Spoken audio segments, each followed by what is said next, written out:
Welcome to Tenor Tech, where I solve the problems you didn't even know you had. You start by opening Ads Manager and confirming you have Business Manager access and the correct ad account ID. Next, set billing, currency, and time zone so reporting aligns. This matters for budgets and billing cycles. Install the Pixel or Conversion API now and run a test event to ensure tracking works. If conversions fail, campaigns won't optimize. Once done, gather your creative assets and audience notes so you can build a campaign without pausing mid-setup.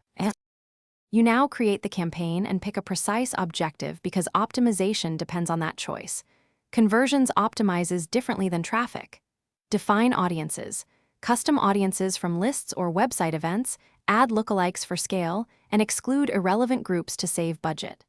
Then choose placements or let automatic placements run. Make a decision based on creative formats.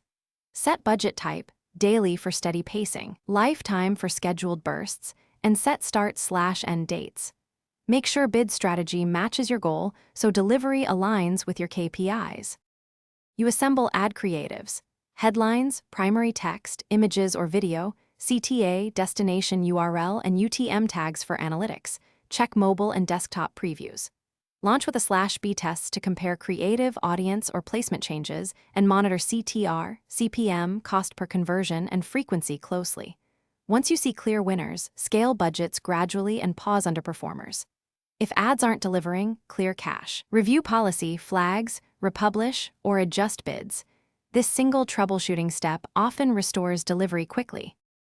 Thanks for watching. Subscribe to keep your life in tune.